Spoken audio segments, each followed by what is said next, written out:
성도 여러분 안녕하십니까?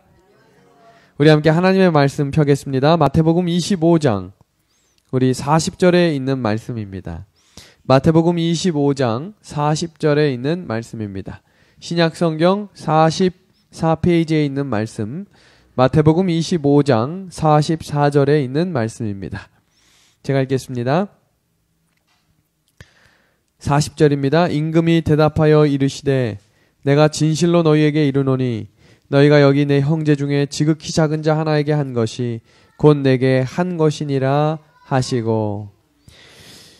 우리 밖은 점점 어두워지고 있습니다. 맞나요? 날이 어두워졌기 때문이겠죠? 그런데 이 안은 점점 밝아지고 있습니다. 왜냐하면 빛 대신 우리 예수님의 말씀이 이곳에 임하기 때문입니다.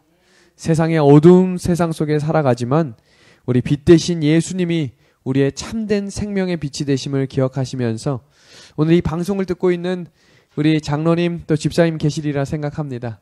우리 있는 곳에서 하나님의 은혜가 이곳에서 똑같이 임하시기를 우리 주님의 이름으로 간절히 소망합니다. 지금 요 사진 한 장 보시면 이 사진 보니까 어떤 사진 같으세요? 그냥 평범한 과일 가게 같지 않으신가요? 근데 이 가게가 연 매출 50억이라고 하면 믿으시겠어요? 근데 더 충격적인 사실 하나 말씀드릴까요? 이 가게는 어디 앞에 있냐면 이 일본에 있는 가게인데요. 이게 일본에서 가장 큰 대형 슈퍼마켓입니다. 오늘날로 이야기하면 대형 이마트 앞에 작은 구멍가게 슈퍼마켓이 있는데 대형 가게 앞에 있는 이 과일 가게가 어떻게 연 매출 50억에 달하는 그렇게 큰 크기 보니까 커요, 작아요? 30평 남짓이라고 합니다. 30평 남짓밖에 안 되는 도대체 이 가게가 이 도쿄에 있는 청과물 가게라고 하는데요. 어떻게 그런 가게가 될 수 있었을까? 지리적 조건은 최악의 조건입니다. 도대체 이 가게가 성공할 수밖에 없었던 이유는 사장이 인터뷰에서 이렇게 이야기합니다. 우리는 두 가지 전략이 있는데 첫 번째는 신선한 과일과 신선한 야채를 매일매일 가장 이른 시간에 제공하는 것이다. 도대체 어떤 과일 가게가 신선하지 않은 과일을 주겠어요? 그렇다면 어떤 과일인가를 봤더니 그날 아침 경매로 사온 이 과일을 아침 10시가 되기 전에 다 판다는 것입니다. 그리고 시간이 10분 남짓 남으면 아무리 싱싱한 과일이라도 떨이로 판매를 다 해버려요. 그러니 이 가게에 대한 사람들의 생각은 이 가게는 오전 10시면 가게가 끝난다. 그리고 이 가게는 이 앞에 대형마트보다 무조건 저렴하게 판답니다. 그러니 이 마트를 가는 것보다 여기 있는 과일 가게를 가는 게 훨씬 소비자의 입장에서 좋으니 그럼 생각해보면 기본적으로 손해볼 것 같으세요? 아니면 이득 볼 것 같으세요? 처음엔 손해를 많이 봤대요. 왜냐하면 대형마트하고 경쟁을 하다가 저렴하게 팔다 보면 이 가게는 여기 옆에 있는 과일 가게들이 다 문 닫아버린 것입니다. 그런데 도대체 어떻게 살아남을 수 있었느냐라고 하는 질문에 한 문장으로 정리를 했습니다. 우리 가게는 기본에 충실한 가게입니다. 저는 이 말이 너무 감동적인 거예요. 정말 과일 가게의 기본은 뭐예요? 정말 싱싱하고 좋은 과일을 판매하는 거 아닐까요? 우리 하만식 장로님이 군대에서 계실 때 사과 짝이 이렇게 군인들에게 들어오면 첫 줄 한번 싹 엎어가지고 두 번째, 세 번째 칸이 정말로 싱싱하지 않으면 그건 두 번 다시 안 받았다는 거예요. 그런데 두 번째, 세 번째 칸 밑에 있는 과일도 첫 번째 칸에 있는 것처럼 싱싱하면 야, 이 가게 과일 주인은 믿을만하다. 뭐에 충실한 거예요? 기본에 충실한 것입니다. 지난주 우리 안식일 저녁에 우리 은하수교회 성도들이 함께 한 식당에 갔었죠. 제가 그 식당이 참 마음에 들었던 이유는 맛도 좋았지만 얼마나 따뜻한 마음이 있는지 이 종업원들이 돌아가면서 오면서 뭐라고 해요? 필요한 거 있으면 얘기해 주세요. 그리고 이렇게 리필을 해주면서 한 번도 인상 찌푸리는 걸 못 봤어요. 더 필요한 거 있으면 얘기해 주세요. 그러니 제 이 식당 리스트에 1위로 올라가 있어요. 참 따뜻하고 참 맛이 좋다. 저는 우리 은하수교회가 그런 따뜻한 교회가 됐으면 좋겠습니다. 누가 오더라도 말씀으로 따뜻하게 위로하고 누가 오면 말씀으로 따뜻하게 격려하면서 정말 교회의 기본되는 기도와 말씀이 바로 서는 교회가 되었으면 좋겠습니다. 우리 지난 시간에 우리가 함께 살폈던 것은 우리가 이 세상을 살아가면서 세 가지 관계를 중요하게 생각해야 한다 살폈습니다. 첫 번째는 하나님과의 관계이고, 두 번째는 사람과의 관계입니다. 그리고 세 번째는 자기 관리를 철저하게 해야 한다라고 우리가 함께 살폈습니다. 이 하나님과의 관계를 잘 유지하기 위해서는 우리 세 가지 요소가 있다고 했었죠. 첫 번째는 안식일이고, 두 번째는 11조이고, 세 번째는 말씀을 중요하게 생각해야 한다 우리가 살폈습니다. 침례 요한의 사명을 우리가 살피면서 예수님이 오시는 길을 준비하는 자다라고 우리가 함께 배웠습니다. 근데 회개하고 예수님을 준비하라가 아니라 무엇을 가까이 준비하라고 했죠? 천국을 준비하라라고 이야기했습니다. 예수님께서도 회개하고 천국이 가까이 왔다라고 이야기했습니다. 그렇다면 천국은 도대체 무엇이냐는 것입니다. 우리 지난 시간에 살폈던 내용이기 때문에 좀 신속하고 빨리 넘어가는 것을 양해해 주시기 바랍니다. 나라와 왕과 법이 있다라고 제가 설명을 드렸습니다. 우리 윤경미 집사님 환영합니다. 혹시 지난주 금요일 저녁 말씀 들으셨나요? 기억이 안 나시나요? 네. 왜냐하면 이거 내용을 들었어야 이렇게 빨리빨리 넘어갈 때 이해가 되실 텐데, 네, 혹시 못 들으셨으면 방송으로 또 복습하시면 좋겠습니다. 나라에는 반드시 세 가지가 필요하다고 했습니다. 무엇과 무엇이죠? 왕이 필요하고, 법이 필요하고, 땅이 필요하죠. 예수님을 영접한 마음을 은혜의 왕국이라고 합니다. 그죠? 그 은혜의 왕국이 임할 수 있는 그 마음은 심령이 가난한 마음이라고 했습니다. 그 마음에는 이 나라가 되려면 왕이 있어야 되는데, 그 왕이 누구시라고 그랬죠? 예수님이 되셔야 된다고 그랬어요. 근데 보좌는 있는데 그 보좌에 누가 앉으면 안 된다고 그랬죠? 내가 앉으면 안 된다는 것입니다. 오늘 일을 결정할 때 내가 하는 것이 아니라 누구에게 질문해야 돼요? 예수님께 질문해야 돼요. 그러려면 예수님이 주인인 사람은 뭐 하는 사람이에요? 예수님께 질문하는 사람입니다.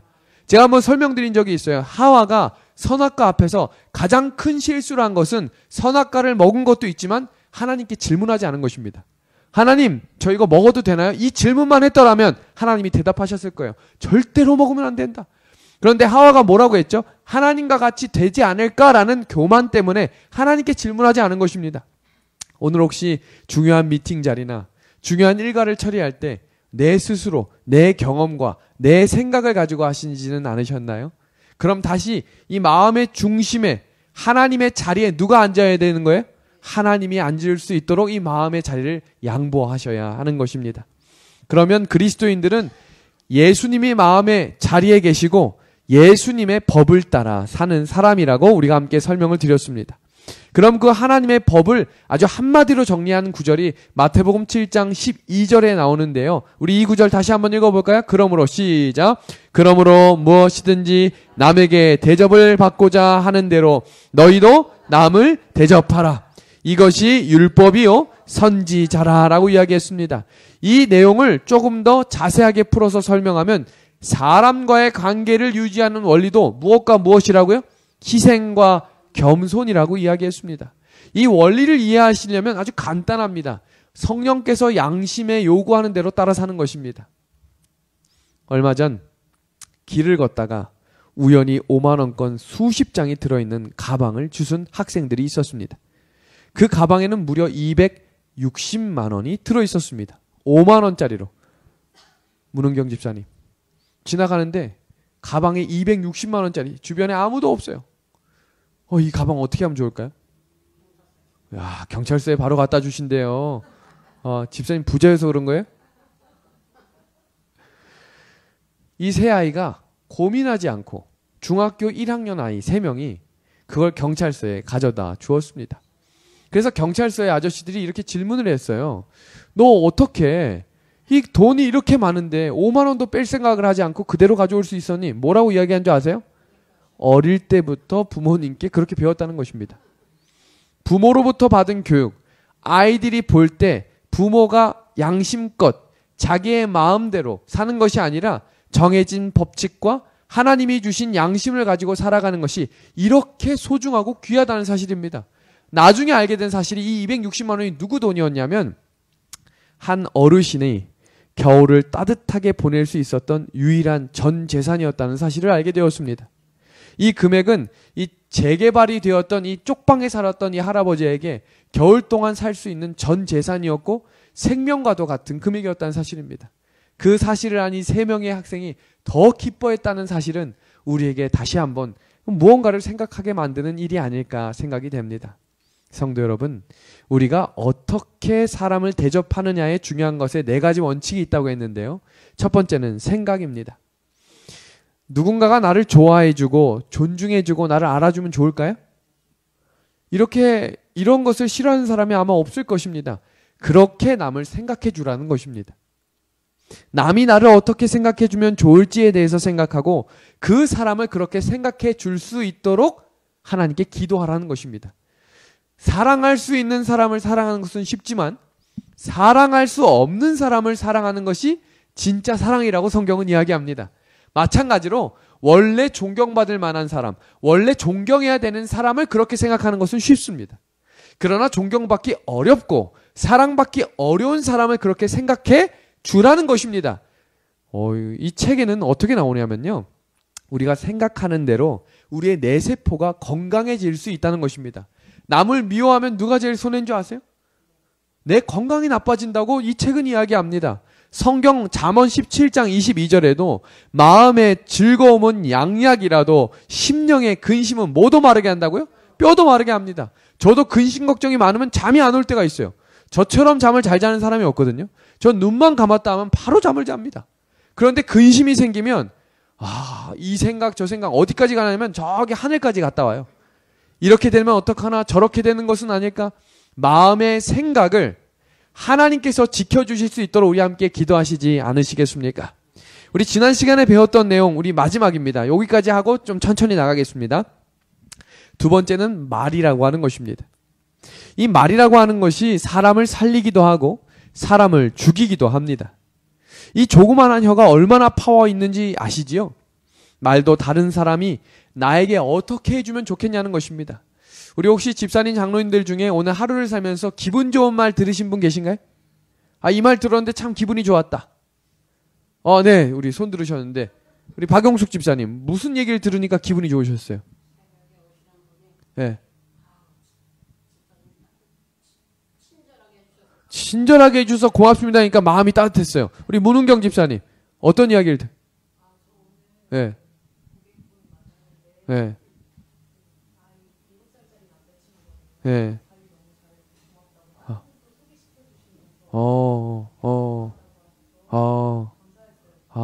마음이 감사하셨군요.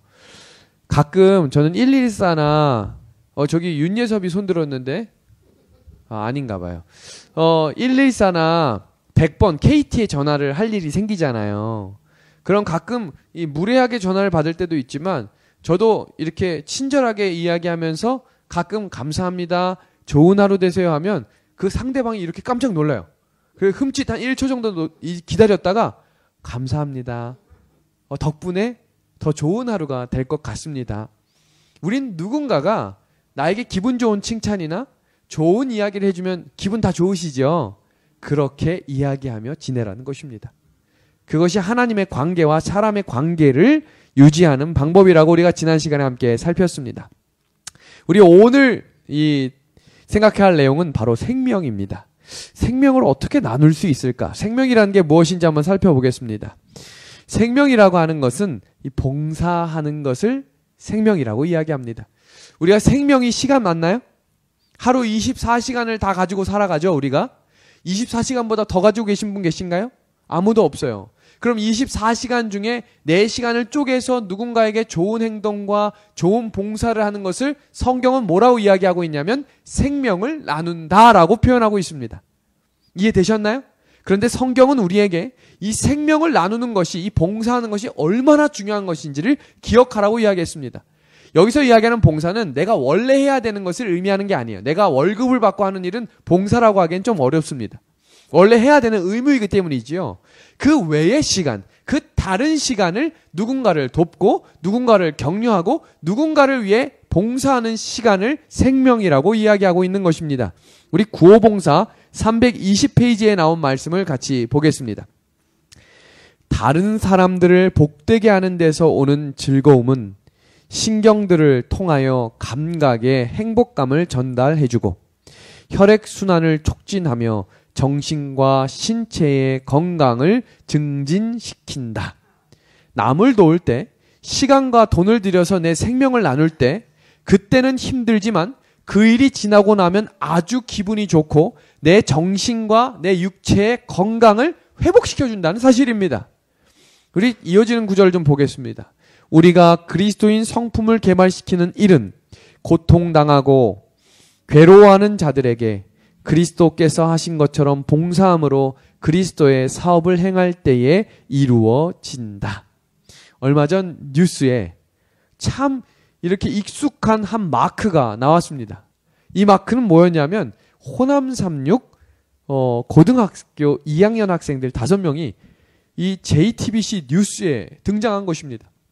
이게 얼마나 이슈가 됐는지 모든 포털 사이트와 재림신문에도 재림마을에도 막 올라가서 제가 기사를 한번 자세히 읽어봤습니다.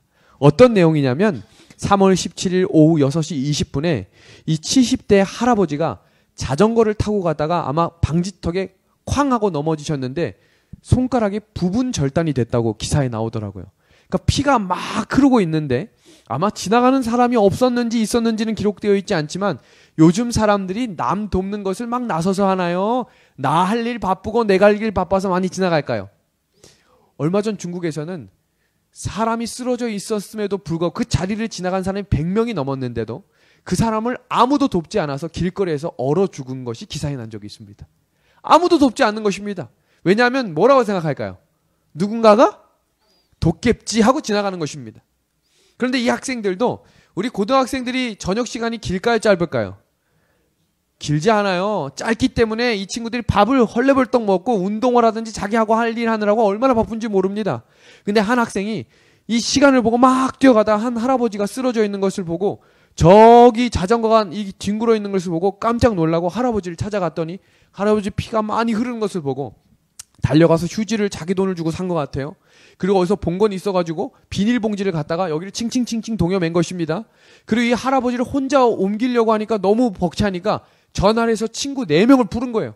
그래서 여기 나와 있는 이 5명의 친구들이 이 할아버지를 119에 모시고 119가 갈 때까지 그 자리를 지켜서 아주 우리에게 훈훈한 감동을 주었던 아주 우리에게 실물 교훈과도 같은 사건입니다.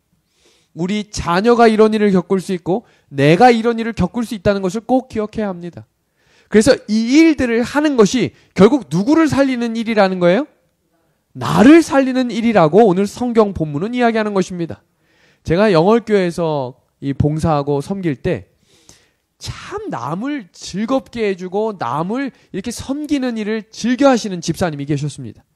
무언가 선물이 들어오면 혼자 먹는 법이 없어요. 우리 이런 이야기 아세요? 과일을 썩히는 것은 죄이다. 이런 말 들어보셨나요? 이거 성경에는 안 나와요. 근데 이 추석이나 이럴 때 과일 상자가 들어왔을 때 먹다 안 먹어서 이게 썩어서 혹시 곰팡이가 피어서 버리신 적이 있나요? 이 집사님 집은 이런 적이 없어요. 무조건 들어오면 봉지에서 앞집 나눠주고 옆집 나눠주고 다 나누는 일에 힘씁니다. 전도회가 있잖아요.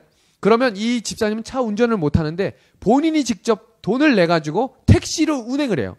그래서 이 집도 태우고 저 집도 태우고 그런 것을 즐겨 하시는 분이에요. 근데 제자훈련이 시작된다고 했던 광고했던 어느 날 토요일에 2시에 이제 제자훈련이 시작된다고 했는데 가게를 하시는 집사님이셔서 갔다 오는 길에 지각하지 않으시려고 막 뛰다가 넘어지셨는데 발이 골절이 된 거예요. 얼마나 아프고 마음이 속상하셨을까요? 기부스를 하고 쩔뚝쩔뚝하고 오신 거예요.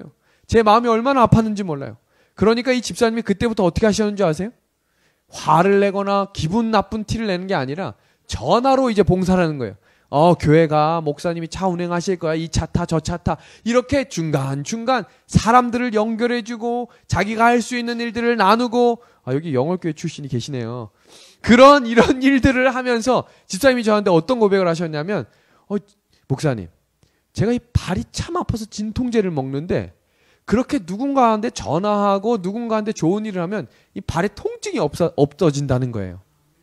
하나님께서는 우리에게 우리의 생명을 지으신 하나님께서 남을 돕고 선한 마음을 가지고 일을 하면 하나님께서 아픈 몸도 마음도 지켜주실 것입니다. 그래서 이사야 58장 6절과 7절은 이렇게 말씀하십니다. 나의 기뻐하는 금식은 흉악의 결박을 풀어주며 멍에의 줄을 끌어주며 압제 당하는 자를 자유케 하며 모든 멍에를 꺾는 것이 아니겠느냐. 또 줄인 자에게 내 식물을 나눠주며 유리하는 빈민을 내 집에 들이며 벗은 자를 보면 입히며 또 내 골육을 피하여 스스로 숨지 아니하는 것이 아니겠느냐. 이 성경 본문 이야기는 하늘 헌법의 헌장입니다. 끊임없이 불우하고 고난당하는 이웃에게 관심과 내가 가진 것을 나누라고 명령하고 계신 것입니다. 절대 결단코 부자여야만이 나눌 수 있는 것이 아닙니다. 가진 것이 없을지라도 자기의 가진 생명을 나누라고 말씀하신 분이 우리 하나님이라는 사실을 기억하시고 오늘 저녁 또 우리에게 맡겨진 내일 하루를 생활하면서 누군가에게 나의 생명을 조금이라도 나누는 일들을 하심으로 나의 마음 가운데 건강이 회복될 수 있기를 간절히 소망합니다. 네 번째는 재물입니다. 우리 재물을 나누라고 하면 이 봉사하라고 하면 좀 할만한데 재물을 나누라고 하면 조금 고민이 될 수도 있습니다. 그런데요, 아무리 가난해도 나보다 더 가난한 자가 이 지구상에 있다는 것을 기억해야 합니다. 그래서 우리는 아무리 가난해도 베풀 수 있는 마음을 가지고 살아가라고 하나님은 말씀하십니다. 우리 이 구절 한번 같이 읽어볼까요? 재물을 나누는 것은 시작. 재물을 나누는 것은 하나님이 주신 법칙이다. 마태복음에 부자 법관 이야기가 나오지요. 참 안식일 잘 지키고 11금도 구별해서 잘 내고요. 간음한 적 없고 도둑질한 적 없고 남의 이웃에게 피해 준 적 없이 정말로 철저한 안식일 교인이었습니다. 그런데 하나님이 어느 날 찾아오셔서 이 안식일 교인이 무릎을 꿇고 이야기합니다. 하나님, 저 어떻게 하면 구원받을 수 있을까요? 그래서 하나님은 뭐라고 하셔요? 성경에 나온 대로 다 지키면 하늘나라 갈 수 있다라고 했더니 조금도 지체하지 않고 뭐라고 대답해요? 거기 있는 내용은 제가 잘 지켰습니다. 그때 예수님이 뭐라고 말씀하셔요? 너가 가지고 있는 거 다 팔아서 가난한 사람들 나눠주고 나와 함께 하나님 사역하자라고 했더니 뭐라고 이야기해요? 근심하며 떠나갔습니다. 왜 그랬을까요? 이 사람은 부자였고 돈을 사랑했기 때문입니다. 부자가 하늘나라 못 간다라는 것이 아니에요. 왜냐하면 가난하면 하늘나라 갈 수 있나요? 그렇지 않거든요. 부자여서 하늘나라 못 가는 것이 아니고요. 돈을 하나님보다 더 사랑했기 때문에 못 갔다는 것을 기억해야 합니다. 우리의 삶 속에서 하나님보다 더 사랑하는 것이 무엇인지 우리에게 경계하라고 가르쳐 주신 것입니다. 여기 한 할아버지가 있는데요. 이 할아버지 혹시 아세요? 누군지? 꽤 유명한 할아버지인데 이 할아버지가 누구냐면 2010년부터 2015년까지 우루과이 대통령이었던 무히카라고 하는 전 대통령입니다. 이렇게 하니까 좀 달라 보이시나요? 이 대통령이 전 세계에서 가장 가난한 대통령입니다.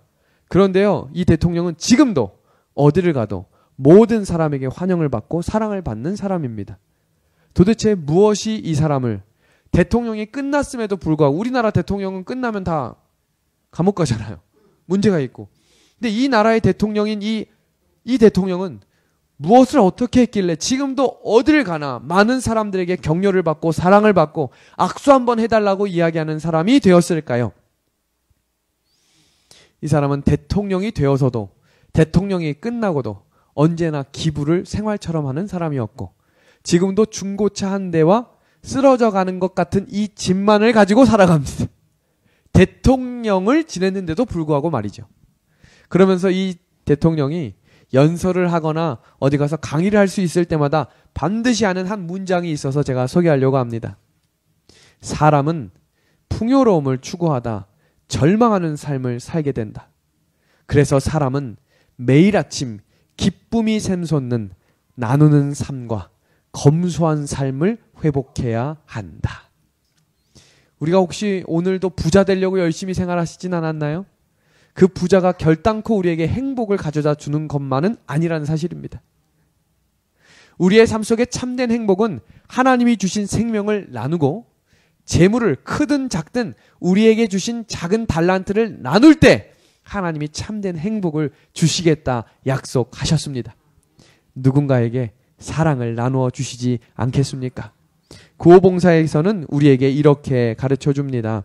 가수원과 토지의 수확이든 가축이든 손이나 머리의 일로부터 오는 수입이든 간에 모든 수입의 10분의 1을 하나님께 바치고 또한 제2의 10분의 1을 빈민구제와 그 밖의 자선적인 용도에 쓰도록 하므로 사람들은 만물이 하나님의 소유라는 진리와 사람은 하나님의 축복을 다른 이에게 나누어 중개하여 주는 기회를 각각 가지고 있다는 사실을 언제나 마음에 새롭게 느끼도록 하였다. 이것은 편협한 이기심을 죽이고 넓고 고결한 성품을 기르기 위한 한 가지 훈련이었다. 이 내용은 무슨 말이냐면요. 처음 보시는 분들도 계실 텐데 제2의 11금을 드리라는 것입니다. 아이고 목사님 저 지금 10분의 1을 드리는 11금도 마음에 갈등하면서 드리는데 또 10분의 1을 드리라뇨. 오늘 예언의 말씀에서는 우리에게 10분의 1을 드린다는 게 하나님의 10분의 1을 드리는 건가요? 아니면 내가 가진 전부가 하나님의 것임을 이야기하는 것인가요? 내가 가진 모든 것이 하나님의 것임을 인정하시나요? 그것을 인정하는 것이 11금 제도입니다. 그러면 예언의 말씀에서는 영감의 글에서는 우리에게 뭐라고 가르쳐 주냐면 또 다른 10분의 1을 가지고 다른 이들에게 밥을 사주고 다른 이들에게 어려운 것을 도와주고 다른 이들에게 내 생명을 조금씩 나누어 줄 때 뭐라고 이야기하셨냐면 이기심을 죽이고 넓고 고결한 성품을 기르기 위한 한 가지 훈련이다라고 가르쳐 주고 있다는 사실입니다. 이어지는 구절입니다. 증언보감 1권 546페이지에 나온 말씀인데요. 양심적인 소수의 사람들은 종교적 사업의 이익과 가난한 자들을 위하여 그들의 모든 수입의 약 3분의 1을 하나님께 돌려드렸다.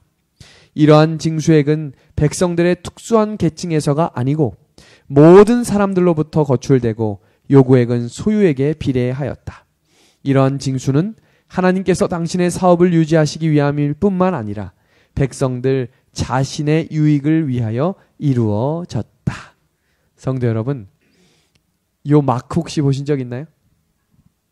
이 마크 처음 보시나요?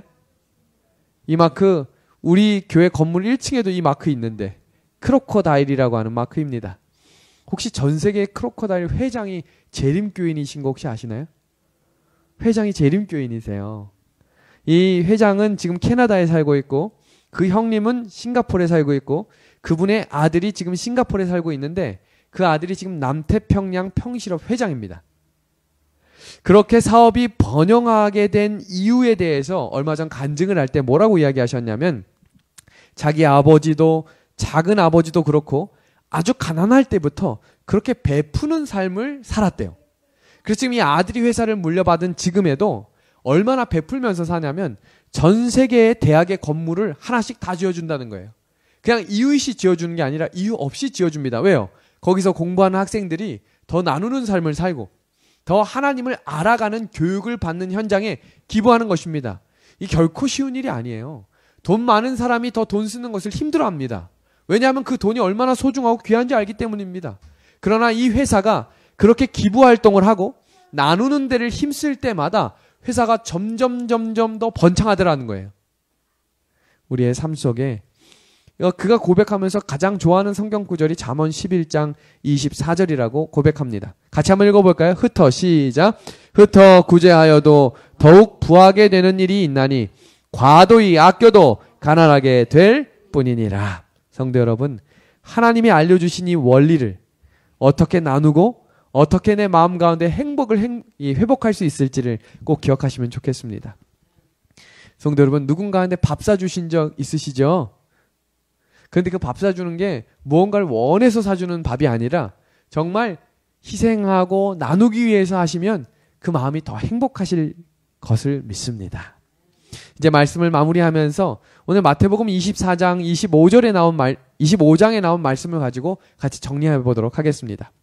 마태복음 24장은 재림의 징조와 임박성에 대한 이야기입니다. 얼마 전에 스리랑카에서 큰 연쇄 이 테러가 일어나서 260명 죽은 거 기사로 보셨나요?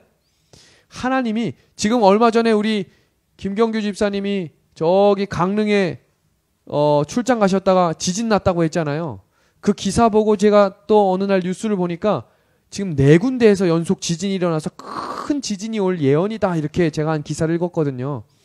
대한민국은 원래 지진으로부터 안전한 지대였는데 점점 재림의 징조와 임박성을 하나님이 알려주고 계셔요. 나중에 하나님 왜 저한테 안 알려주셨어 이렇게 이야기하실 수 없게 매일매일 매주 하나님의 발걸음이 점점 더 가까워옴을 우리에게 가르쳐주고 있습니다. 그리고 마태복음 25장에는 아시는 것처럼 열처녀의 비유와 달란트의 비유와 양과 염소의 비유입니다. 이 세 가지의 비유는 모두 다 기다리고 있다라고 하는 비유인 거 혹시 아시나요?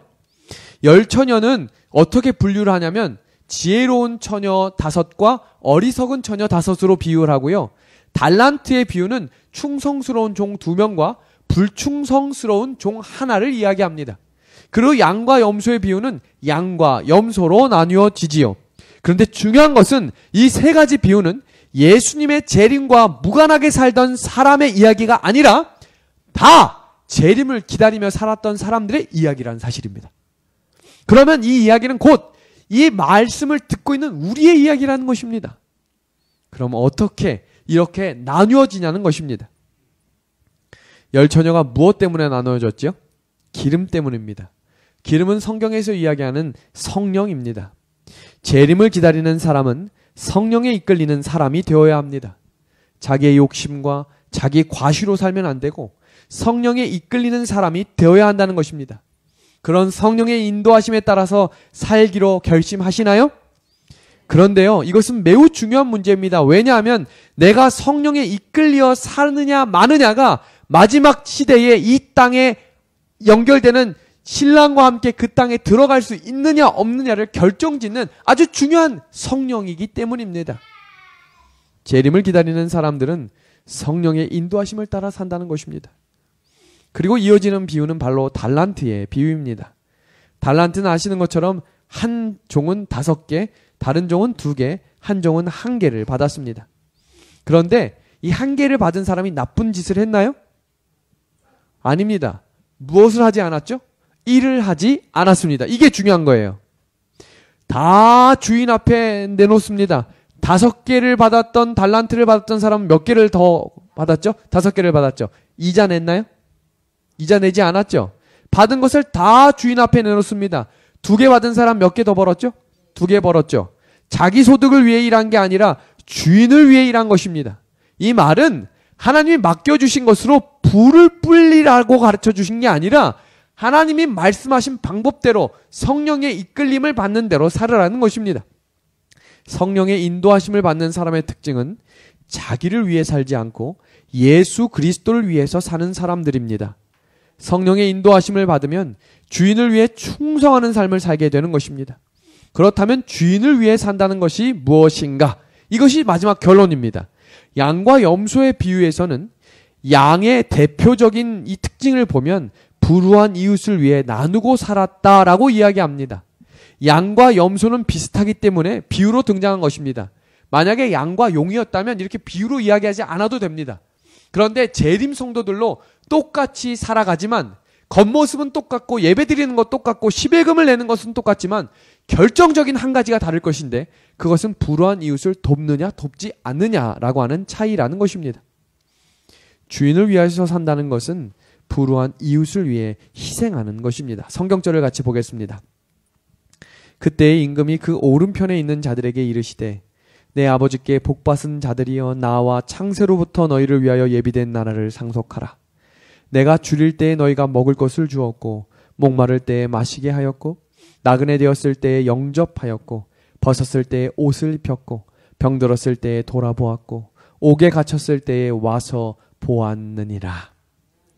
주님, 우리가 언제 그런 일을 했습니까? 예수님이 춘천에 오신 적이 있나요? 예수님 보신 분 계세요? 춘천에서? 40절을 같이 보겠습니다. 같이 한번 읽어볼까요? 임금이 대답하여 시작. 임금이 대답하여 가라사대 내가 진실로 너희에게 이르노니 너희가 여기 내 형제 중에 지극히 작은 자 하나에게 한 것이 곧 내게 한 것이니라. 그러니 우리가 현재를 살아가는 동안에 내 이웃에게 어떻게 하고 사느냐가 우리의 영원한 운명을 결정하는 것입니다. 하나님을 진정으로 사랑하는 자는 이웃을 사랑하는 자가 되는 것입니다. 그리고 염소에게는 정반대의 명령이 내려집니다. 41절을 제가 읽겠습니다. 또 왼편에 있는 자들에게 이르시되 저주를 받은 자들아 나를 떠나 마귀와 그 사자들을 위하여 예비된 영영한 불에 들어가라. 안식일에 교회도 잘 나오고 11금도 가능하면 냈고 교회도 열심히 활동했는데 이어지는 구절 42절입니다. 내가 줄일 때에 너희가 먹을 것을 주지 아니하였고 목마를 때에 마시게 하지 아니하였고 45절입니다. 같이 볼까요? 뭐라고 이야기하시나요? 시작. 이에 임금이 대답하여 가라사대 내가 진실로 너희에게 이르노니 이 지극히 작은 자 하나에게 하지 아니한 것이 곧 내게 하지 아니한 것이니라. 우리 주변에 스쳐가는 모든 사람을 예수님을 대하듯 해보시길 바랍니다. 쉽지 않은 일이어도 그렇게 해야 합니다. 왜냐하면 그것이 하나님이 하나님과의 관계를, 사람과의 관계를 유지하는 방법이라고 가르쳐 주셨기 때문입니다. 신앙에서 동료 이웃들에게 그 삶을 드러내지 않으면 그 신앙은 열매 맺지 못하는 신앙이 될 것입니다. 오늘 마치면서 우리 이사야 55장 2절의 말씀을 읽고 오늘 말씀을 줄이려고 합니다. 너희가 같이 읽어볼까요? 시작. 너희가 어찌하여 양식 아닌 것을 위하여 은을 달아주며 배부르게 못할 것을 위하여 수고하느냐. 나를 청종하라. 그리하면 너희가 좋은 것을 먹을 것이며 너희 마음 기름진 것으로 즐거움을 얻으리라. 하나님의 말씀대로 청종하며 살라는 것입니다. 남에게 대접을 받고자 하는 대로 너희도 남을 대접하라는 것입니다. 하나님이 이 말씀을 법으로 주셨어요. 하나님의 말씀에 잘 순종하고 사는 것이 그것이 늘 감사하는 마음을 갖게 될 것입니다. 그리고 그때 행복하고 건강함을 회복함으로 다른 사람에게 참된 기쁨이 될 것입니다. 이렇게 살아가게 될 때 하나님이 우리의 행실을 보고 하나님께 나올 것이라고 가르쳐 주신 것입니다. 우리 귀한 성도 여러분, 직장 동료들 중에 미운 분 계시죠? 그리고 생활하면서 마음이 조금 불편한 사람들도 있으시지요? 여기서 이야기하는 어려운 이웃은 저기 멀리 있는 노숙자를 이야기하는 게 아니에요.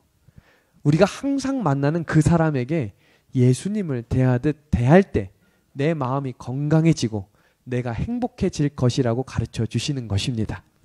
그리고 예수님이 오실 때 이렇게 이야기하신다 그랬어요. 그때 했던 친절의 그 말이 나에게 했던 말이다. 고맙다.